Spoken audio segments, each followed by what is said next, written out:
Do you think NFTs? What do you think of them? Do you think there's a scam or anything like that? Or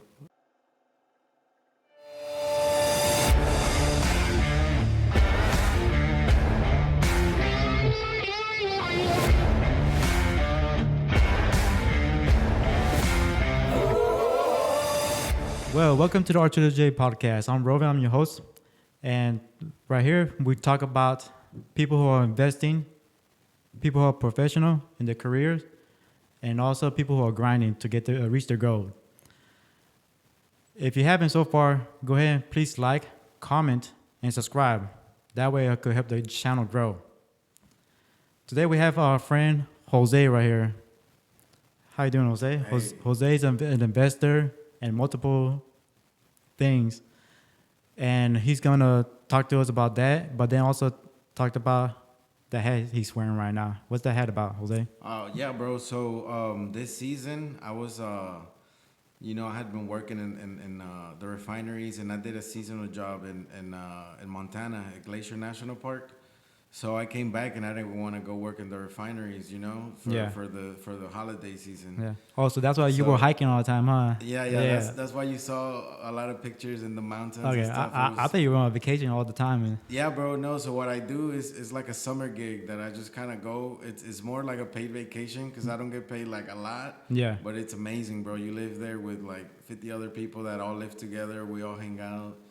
It's really fun. Yeah, It's really amazing. yeah. And so when I got back, I was trying to think of a way to make some income, that where I didn't have to go work in the refineries until like the new year. And so I somehow came across this idea, to do install Christmas lights. So I decided to take on the challenge. yeah. And I started like in early October. I started making a website. I made a website. I started setting up a Facebook page, and then I started making ads on Facebook and on Google. Started putting yard signs out everywhere, and it's been fun, man. It's been hectic, crazy, busy. Mm-hmm. And But it's what's the been a name lot of the fun. business again? So that way So, people can hear. See Yeah, you. so it's Southeast Texas Christmas Lights.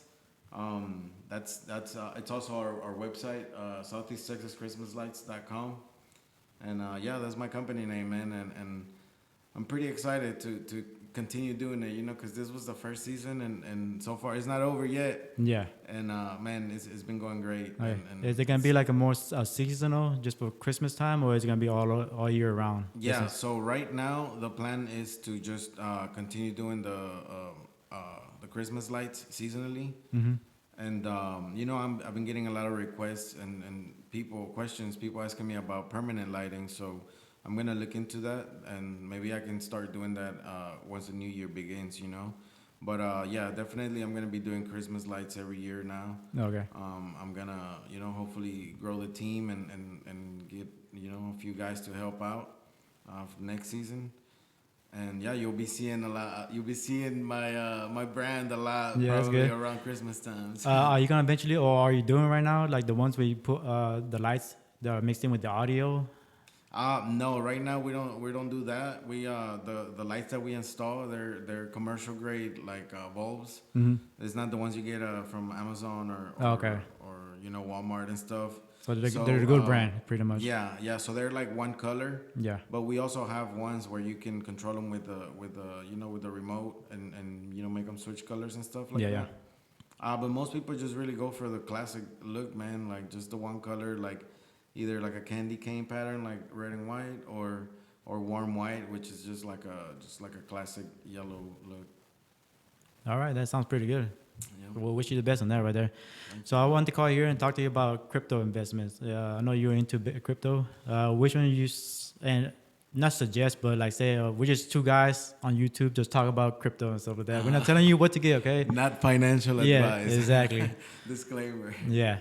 So, but in crypto, what are you looking? What do you think is the future? Which one? Man, so obviously Bitcoin is the standard, it's like the top dog. Yeah, like it's the gold standard. Basically everything follows Bitcoin, bro. I'm not gonna mention a whole bunch of coins that because can be way riskier. Yeah. But just do your own research. There's a lot of So Bitcoin is really strong, man, and it's been going strong. You know, you can't stop it. No government can stop it. You know, so it's just gonna keep going up. This next year, if you I don't know if you know about the Bitcoin halving. Oh yeah, and So 2024, right? yeah, next year around April. So that's when the in order to the way Bitcoin is created, people mine it, you know, Yeah. and the way you mine it is by having computing power, doing basically a computer doing a bunch of math trying to solve an equation, and the first one to solve it gets right now 6.25 Bitcoin, Mm-hmm. and that's a reward, you know. So they get 6 Bitcoin basically for solving that. So that's why there's a lot of miners. Yeah. And so in April, that reward is gonna get cut to three, two and a half, basically to three, and so there's gonna be a lot less supply, and you know right now the government is actually the SEC is they have a deadline of January 10th to where they're gonna either approve or deny a Bitcoin ETF, which basically is gonna open the doors for institutional investors to finally be able to buy Bitcoin, you know, and for regular people to buy Bitcoin, you know, and put it into like their 401ks and stuff like that. Yeah. So that's gonna be huge, man. You know, if that gets approved, there's like a 90% chance that it will. Yeah. There's gonna be like maybe $200 billion worth of incoming money from institutions. Yeah, because what I call it, you got the halvings that's happening on 2024. Then if they get approved for the ETF, Yeah, that's just exactly. gonna explode. Yeah, and also the you know the interest rates right now, how they've been going up like crazy. You know, they can't keep them this high for a long time. So you know, a lot of people think that next year, maybe mid to late next year, rates are gonna start, you know, getting cut back. So that could also, you know, help out a lot. Yeah. For sure. But going back in the Bitcoin mining, I don't know if you heard about the story about I think there was a janitor in the school who got caught because he was using the school electricity and he had like maybe I don't know X amount of computers hooked up to the Yeah. electricity for the school. Hey, free energy, man. It's I might have done it too. Shoot. He got charged. I forgot what he got charged Okay. with. He got caught and got charged. Yeah, no, but Bitcoin mining is super expensive, bro. Like, if you want to mine with just one machine from your house, the machines, for starters, is gonna run you anywhere from $2,000 to $4,000, and then Per machine? Yeah, per machine. Oh, per machine. Yeah, and you're gonna have to, you know, make a plug. It's like the washer type of plug. Oh, that okay, you yeah, use yeah. for your washer machine. I think it's like a 380 volt, It's, something like that. 220, I think. 220, okay. I'm not sure, but I think it's 220. Okay. And so it's gonna be you're gonna be paying like at least $300 in power just for the machine per month. You Oh, know, wow. so it's not cheap, Yeah. and it's a long-term investment because basically, if you were to just do it by yourself, you're not. It would take you years to be able to solve that equation before somebody else and get 6 Bitcoin as a reward. So what most people do is they join a pool where a lot of people put together all their computing power, Yeah, yeah. and then when they get rewarded, they split it again amongst everybody, and that way that's a more consistent income that you're getting. You know, like 0.001 Bitcoin, 0.01 Bitcoin. You know, like every couple of days, every week. You know, until eventually you pay off the machine, and then the rest is just, you know, your profit. And right now, to get your investment back is anywhere from like 8 to 14 months. Yeah. Like I said, I like Bitcoin, Ethereum. I'm big into XRP, XML as well too, just because the quick transaction for XRP and XML, Yeah. bank Yeah. wise. Yeah, also Litecoin has really super quick. But another good one now that you bring up, you know, the quick transactions, Solana is man, it's looking really good. I think Solana is gonna be like the Ethereum of this next upcoming bull run. The next wave. Yeah, and so you know, its all-time high was like $275. Yeah, yeah. It went down to this last year at the beginning of the year. It went all the way down to like $8, and right now is back to like 65. Yeah, yeah. So it's definitely gonna go up there, man, and way higher than 275. I think. Yeah. Eventually, the future is going to be like money, like transactional, like Bitcoin and stuff like that. Coin in general and coin tokens. Yeah, because you want something that you can take full ownership, have full ownership, right? Because like at a bank, they can if you want to make a withdraw $10,000 anytime. They're gonna ask you questions. They might not even give it to you that same day, and stuff like that. If you wanna send it to a family member They'll across the question you. world, Yeah. it might take a few days. It might get flagged or whatever. Yeah. With Bitcoin, you can do it in an instant. You can send it to their wallet in anywhere in the country. Usually, for depending on what chain you use, blockchain. Yeah. For a few cents or a couple dollars. Yeah. And you can. And that's what the banks like too. You know what I mean? Yeah, and you have full control of your money because you have a wallet, and that wallet only you know the secret phrase to it. Yeah, know? yeah. And so your Bitcoin is there, your coins are there, and there's no bank, no nothing. It's only just you and your wallet, and you gotta comes with a lot of risk too, right? Because now there's no bank that I forgot my password. Don't worry, just give us your ID and you have access to your money. Like over here, you have full control, so you gotta take care of the important information. Okay.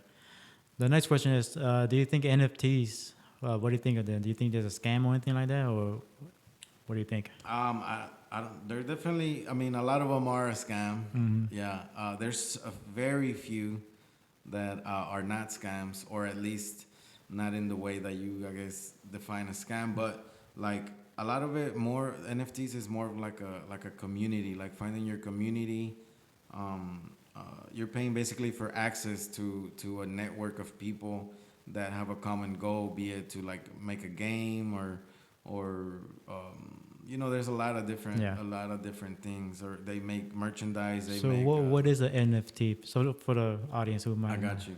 So an NFT is NFT stands for non-fungible token, which basically means it's like a coin that you can specifically put information on, attach a picture to, Mm-hmm. and that way it'll make it unique, and you can always trace it to that coin. That specific coin is always going to be linked to that information, Mm-hmm. be it a picture or a skin in a game or Now, whatever. eventually, would this coin or token will it be visible like if you go in like some type of metaverse type of deal, or how's that supposed to work? Is it like that or? Yeah. So yeah, but that's basically what the metaverse is. In games that would, because gaming right now is gonna be huge in crypto.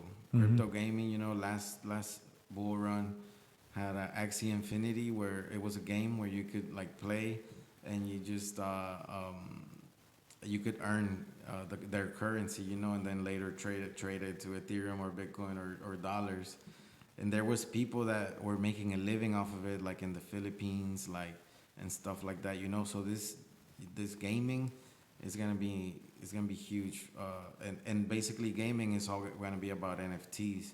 So the way that NFTs are being used in gaming is like imagine like Fortnite, right? Mm-hmm. You know how you have the different guns, the different skins, Yeah, all of that. Or Call of Duty, if you know. Yeah, Call of Duty, all of that. You pay money to buy them a lot of the times, and you don't own them. Like the game can ban you at any time. They can block your account, whatever. Yeah. In crypto, in a Web3 game, basically if you buy a skin, it'll be your skin, or the gun or whatever, it'll be an NFT. Yeah. And that NFT, you own it. It's in your wallet. And then you go sell it to somebody if they want it. You can sell it after you get tired of the skin or whatever. You can sell it to somebody else, or trade it, or whatever you want to do with it, right? But because that NFT is in your control, and you can decide who to give it to, or who to, if you want to use it or not, or you want to sell it or whatever. Right. So it's not the same thing as like, okay, there's this picture right here, just take a picture or snap it, and then okay, that's it. Right? Yeah. I own it. So it was very early, right? Yeah. And the technology is still pretty early, and so that's why that was like one way to kind of make them known, right? To add a picture and make it like a fun social club. Yeah. And then you just have cool pictures that you all enjoy or whatever. But man, it's way more than that. NFTs are way more than that. It's more like I'm saying, like it has a whole bunch of different uses. Yeah. So people who are into gaming probably will understand this more. Yeah, and so yeah, and then just another example, just so like for the potential, so you can imagine the potential. It's like imagine you could put the title of your house in on an NFT. Yeah. And so now you have that title of your house on an NFT. You can sell that NFT, which is basically the title of your property, and then just transfer it to their wallet without all the middleman and all of that. Transfer the NFT to their wallet, and they pay you in Ethereum, Bitcoin, whatever. You can immediately turn that into dollars. And yeah, there's gonna be a lot of uses, man. Okay, that's now. Uh, how many do you have NFTs? Just like at least a Man. few. So, I have a few hundred. A but few hundred? They're, Oh. they're all, most of them are all worthless. You know, the ones that were worth anything I sold a couple years ago. Yeah. And, I guess you might as well keep the ones that you have right now. Just you never know, they might pop off. They're really not worth much. So I'm just keeping them as memories of Yeah. good times, fun times, Yeah, long yeah, nights that. All right. So since you're into crypto and NFTs, are you into like real estate and stocks as well too? Yeah, not as much as crypto, but like real estate. Yeah, I've always been interested. Do you know Armando Ruiz? Oh no, actually no, I don't. No, okay. Well, that's one of my best buddies. Since elementary actually, and me and him a few years ago, maybe 8 years ago, we bought a course online about how to find houses and wholesale them or flip them and stuff like that. So we paid like $400 for this course, and then we followed it, and then within a month, like we started putting signs everywhere and advertising, and within a month we found the house, and we ended up wholesaling the house. Basically, the lady needed to get rid of the house. It had been abandoned for a few months, but it was a nice brick house, Yeah. So we offered her 13,000. After a couple of days, I think she ended up agreeing. And then that same day that she signed the contract, we sold it to another lady on Facebook for 20,000. So that was our first deal right there. We made 7,000. Oh, nice. And and then just last year or a year and a half ago, I got a house in Orange, and man, it was a lot more work than I was expecting. Honestly, it was kind of a headache, but I ended up doing pretty good on it. I ended up selling it, and now if I had waited maybe like a year, now they're building the what's it called, The Chevron. Yeah, I think so. The expansion. The new refinery over there. So I might have been able to sell it for more, but Yeah. I did pretty good on it. Yeah, and now like I'm just focusing on my business.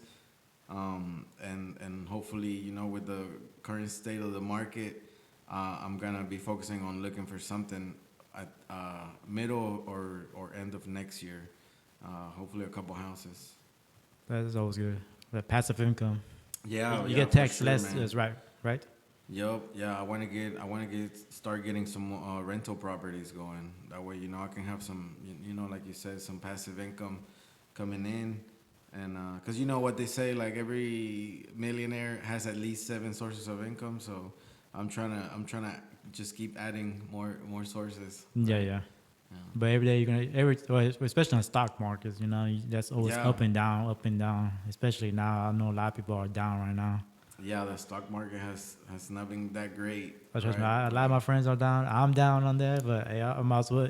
You don't lose till you pull out, pretty much. You know. Yeah, what I yeah. I mean, so yeah, I'm just holding on, and I might do like cost dollars average and try to see what happens from That's there. the best thing you can do, honestly. Instead of like trying to time it or like selling and then or trying to find I'm gonna wait because it's gonna go lower. Like just if you can just buy $100, $200, $500 a week of whatever you want, Apple, whatever stock, then you're gonna do better than most people trying to time the market and all of this and that. And just be patient. You don't lose, like you said, until you sell. So just don't sell and be patient. And especially if it's a good company, that they're gonna go back up. Yeah, and then right now probably the stock market's down because it's just inflation rate is so high right now. Yeah, so interest rates, inflation, unemployment, all of that is kind of worrying some people. But Yeah. I think we'll be all right, man. I think things might get a little bit worse, but not. I don't think much more. Yeah, I want to say maybe the first half. Maybe I think maybe next year, 2024, they might start cutting down interest rate. Might Yeah. maybe hopefully. I think that's when the stock market's gonna start going up once they start cutting.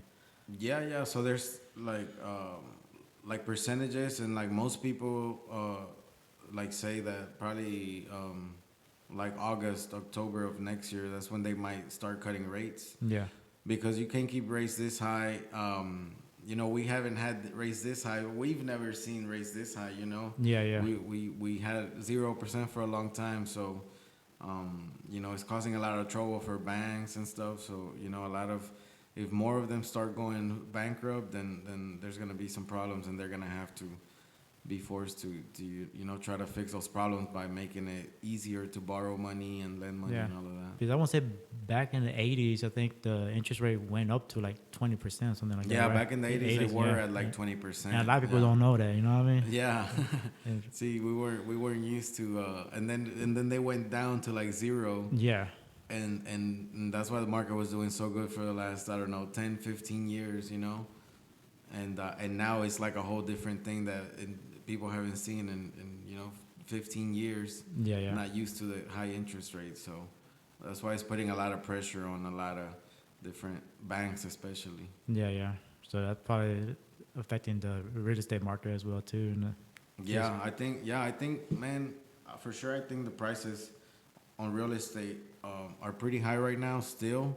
But probably because also too because the inventory is low as well too. Yeah, inventory is low, and that's why prices were going up so high. But now, you know, everybody's economy is a little tougher, and people are realizing like, man, nobody can afford the prices you're asking for, you know. So that's why prices are going. I think still gonna go down maybe a little bit, but I mean the real estate market is still, you know, pretty strong. So. Yeah, especially when they say like maybe 60% of Americans are living paycheck to paycheck. It's like, Yeah. that's crazy. That's wild right there. That's pretty crazy. But even people who make 6-digit incomes, they're living paycheck to paycheck. That's even crazier right there. Hey, the more you make, the more you spend. Yeah, you know? it's true. That's true, man. I see it. All right, Jose, you got any more input that the audience could need to know or should know? I would just say, like, just going back to crypto, I would say, you know, do some research on like crypto gaming, on the Bitcoin halving, and the ETF, the Bitcoin ETF. Mm-hmm. And I think if you do that, then you'll see why there's a lot of potential coming up for this next year. Okay. And it's gonna be big. Oh, next year? Yeah, I believe Yeah, so. it's gonna be I'm big holding next a year. good amount of, especially XRP and XML. So I'm hoping they can just go up. If you're willing to put some money in and sit on your hands and not do a thing for 6 to 12 months, Yeah. I think you're gonna do pretty well. For I next mean, year. you don't. Pretty much, if you have your money in your bank, it's doing the same thing anyway. yeah, It's just there. exactly. Yeah, so You only get what, $3 if you have $10,000 in there. uh-huh. So it's not worth it. Yeah, and if you're not like a person that likes to take that much risk, then honestly just stick to Bitcoin. You know, Yeah. don't buy no other coins that your friends say is gonna go to 1 million and stuff. You know, Yeah. just stick with Bitcoin and maybe Ethereum, and that's it. You know, and you won't be at as much risk as, you know, all the other people. Yeah. Well, I appreciate you coming today, dog, and teaching us something, even me, new things that I didn't know about. Thank you for all right. having me, bro. Oh, no problem, dog. Remember, guys, if you guys haven't, go ahead and like, comment, subscribe. It really helps out the channel. And if you have any comments on who I should bring or how you think we're doing this show, let me know. All right, bye. Later.